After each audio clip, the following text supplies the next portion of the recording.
UP के बलरामपुर में पहुंचे समाजवादी पार्टी सैनिक प्रकोष्ठ के प्रदेश अध्यक्ष शरद शरण का वीर विनय चौराहे पर सपा जिला अध्यक्ष सैनिक प्रकोष्ठ संजय तिवारी और कार्यकर्ताओं द्वारा जोरदार स्वागत किया गया। प्रदेश अध्यक्ष शरद शरण ने भाजपा पर हमला बोलते हुए कहा कि भाजपा यूपी के लोगों से नहीं बल्कि पाकिस्तान और जिन्ना से वोट मांग रही है। साइकिल पर गरीब सवारी करता है, उसे भाजपा बम और आतंकवाद का पर्याय बता रही है। ये भाजपा हताशा और निराशा दिख रही है।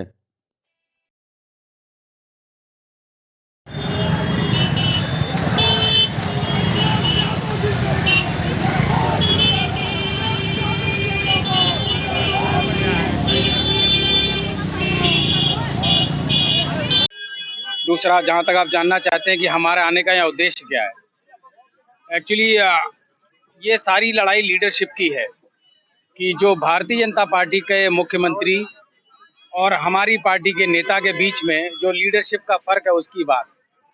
हमारा नेता मिलिट्री स्कूल से पढ़ा है, मैसूर में जाके एनवायरमेंटल साइंस में ग्रेजुएशन किया है, ऑस्ट्रेलिया से पढ़ के आया है और वहाँ से इंटरनेशनल इंफ्रास्ट्रक्चर देखने के बाद उनका सपना था कि उत्तर प्रदेश को उसी स्तर पे लाया जाए। तो हमारा नेता इंफ्रास्ट्रक्चर बढ़ाना चाहता है, उस पर मंडियाँ बजाना चाहता है, छोटे बाज़ार बनाना चाहता है ताकि रोजगार और व्यापार गांव के सुदूर इलाकों में दूर दूर घर तक पहुंच सके। हमारा नेता जनता की बेरोजगारी, महंगाई और नौकरियों की, रोजगार की बात उठाना चाहता है। हमारे नेता और उसके नेता में यही फर्क है।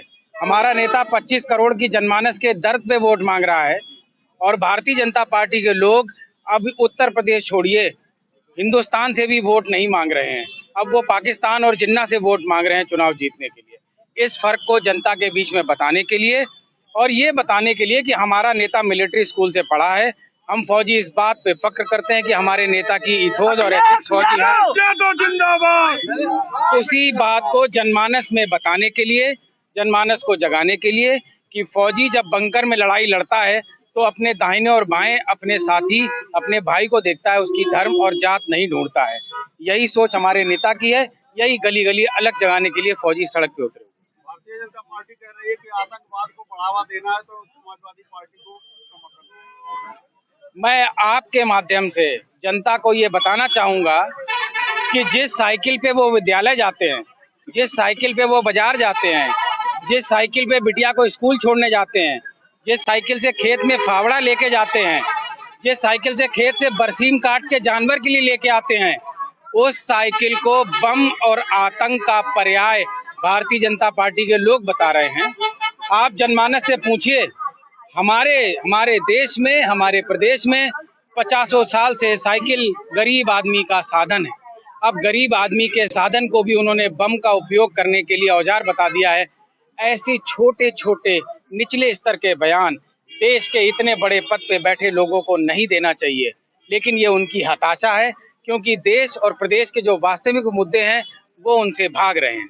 बस यही है। भारतीय जनता पार्टी तो कह रही है किसान सम्मान निधि और 5 किलो खाद्यान्न वितरण किया जा रहा है, जनता को राहत दी जा रही है। समाजवादी पार्टी केवल आतंकवाद ही फैला रही है। आप किन मुद्दों के लेकर? आप बहुत अच्छी मुद्दा आपने उठाया, इसके लिए बहुत बहुत धन्यवाद। 1 साल से ज्यादा तक किसान दिल्ली में बैठा रहा और लास्ट में टिकैत साहब की आंखों में आंसू इसलिए आए कि वहां लोकल विधायक के साथ गुंडे गए थे, उनके साथ मारपीट करने के लिए।